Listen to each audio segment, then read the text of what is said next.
নমস্কাৰ আপোনালোক সকলোকে মই মোৰ ইউটিউব চেনেল এডুকেশ্যন এণ্ড এণ্টাৰটেইনমেণ্টলৈ স্বাগতম জনাইছোঁ। আজি আমি আলোচনা কৰিব ওলাইছোঁ চৰকাৰী কৰ্মচাৰীসকলৰ মাহিলী দৰমহা কেনেকৈ গণনা কৰা হয়। নিয়মটো জানিলে আপুনিও নিজে নিজে আপোনাৰ দৰমহা সম্পৰ্কে জানিব পাৰিব। তাৰ বাবে প্ৰথমতে জানিব লাগিব পে'মেণ্টৰ বিষয়ে। এজন কৰ্মচাৰীৰ দৰমহা কিমান টকাৰ পৰা আৰম্ভ হৈ শেষ সীমা কিমান হয় তাকে পে'মেণ্ট বুলি কোৱা হয়।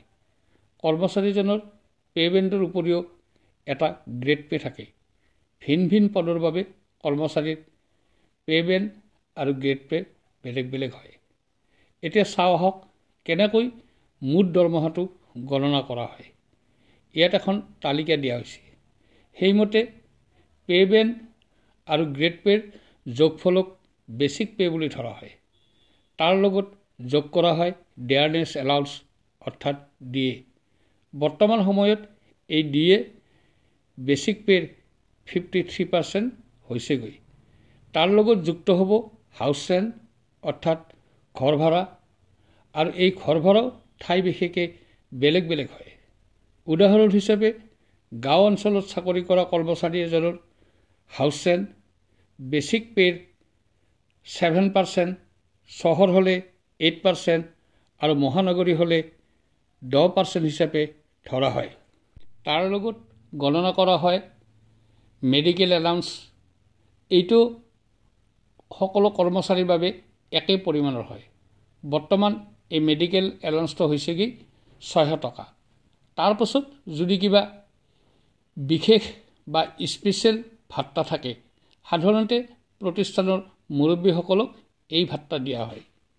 এতিয়া এই সকলোবোৰ যোগ কৰি পোৱা সংখ্যাটোৱে হৈছে গ্ৰছ অৰ্থাৎ মুঠ দৰমহা। ইয়াৰ পৰা ডিডাকশ্যন অৰ্থাৎ কটা যায় প্ৰথম NPSৰ ধন, বেচিক পে' আৰু DAৰ 10% ধন NPS পুঁজিত জমা হয়। তাৰপাছত কটা যায় প্ৰফেশ্যনেল টেক্স, যিটো সকলো কৰ্মচাৰীৰ বাবে একে পৰিমাণৰ হয় আৰু এই পৰিমাণটো হৈছে 208 টকা। তাৰপাছত কটা হয় গ্ৰুপ ইঞ্চুৰেঞ্চ বা GSৰ টকা। এইটো কৰ্মচাৰীৰ পদভেদে বেলেগ বেলেগ হয়।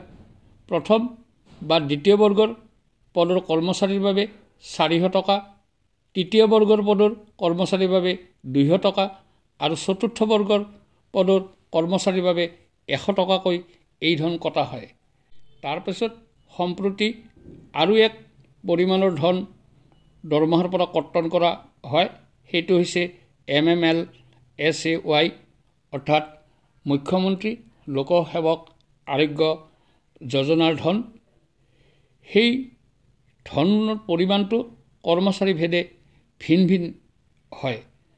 যেনে ধৰক প্ৰথম বৰ্গৰ কৰ্মচাৰীৰ বাবে এই পৰিমাণ 500 টকা, দ্বিতীয় বৰ্গৰ বাবে 325 টকা, তৃতীয় বৰ্গৰ বাবে 225 টকা আৰু চতুৰ্থ বৰ্গৰ কৰ্মচাৰীৰ বাবে 125 টকা এই ধৰণৰ পৰিমাণ হয়।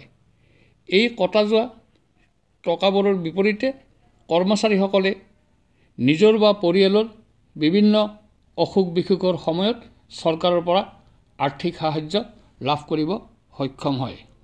এই কটা যোৱা ধনখিনিৰ যোগফলটো গ্ৰছ চেলাৰী অৰ্থাৎ মুখ্য দৰমহাৰ পৰা বিয়োগ কৰিলে যিটো সংখ্যা পোৱা যায় সেইটোৱে হ'ল কৰ্মচাৰীগৰাকীৰ নেট অৰ্থাৎ মূল দৰমহা। মূল্য বৃদ্ধি আদিৰ ওপৰত নিৰ্ভৰ কৰি কৰ্মচাৰীসকলৰ মাজে সময়ে DA অৰ্থাৎ ডেয়াৰনেছ এলাউন্স বৃদ্ধি পাই থাকে, যাৰ বাবে তেওঁলোকৰ দৰমহাও বৃদ্ধি পায়। আনহাতে প্ৰতি বছৰৰ জুলাই মাহত কৰ্মচাৰীসকলে এটা ইনক্ৰিমেণ্ট লাভ কৰে। সেইটো বেচিক পে'ৰ 3% হিচাপে গণনা কৰি বেচিক পে'ৰ সৈতে যোগ কৰা হয়। এতিয়া চাওঁ আহক এজন কৰ্মচাৰীৰ দৰমহা কেনেকৈ গণনা কৰা হয়।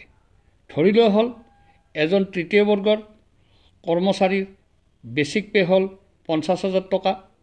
তেতিয়া তেওঁৰ DA হ'ব 50,000 টকাৰ 53% অৰ্থাৎ 26,500 টকা। যেহেতু সম্প্ৰতি কৰ্মচাৰীসকলৰ DA বৃদ্ধি পাই 53% আহিছে। তাৰপিছত হাউচ ৰেণ্ট হ'ব বেচিক পে'ৰ অৰ্থাৎ 50,000 টকাৰ 7% অৰ্থাৎ 3,500 টকা। মেডিকেল এলাউন্স 600 টকা। আৰু যদি তেওঁ কোনো অনুষ্ঠানৰ প্ৰধান হিচাপে কৰ্মৰত কৰি থাকে তেন্তে ধৰি লোৱা হ'ল তেওঁৰ স্পেচিয়েল বা বিশেষ ভাত্তা হ'ল 300 টকা। গতিকে তেওঁৰ মুঠ দৰমহা হ'ব 50,000 টকা যোগ 26,500 টকা যোগ 3,500 টকা যোগ 600 টকা যোগ 300 টকা সমান 80,900 টকা।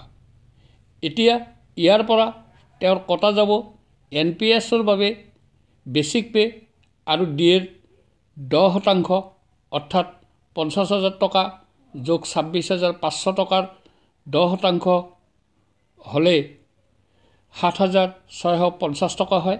সেই ধনটো কটা যাব। পি টেক্স বা প্ৰফেশ্যনেল টেক্সৰ বাবে 208 টকা কটা যাব। GSৰ বাবে 200 টকা কটা যাব, যিহেতু তেওঁ তৃতীয় বৰ্গৰ কৰ্মচাৰী হয়।